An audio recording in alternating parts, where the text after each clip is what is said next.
1800?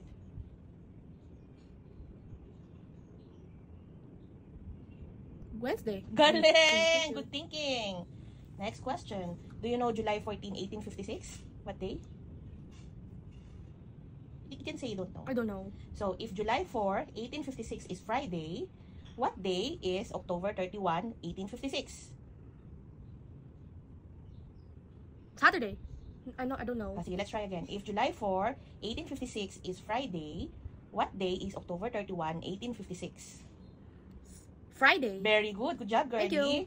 How about February 14, 1901? Do you know what day it is? Thursday. Galing. September 1st, 1901? Sunday. Napakagaling.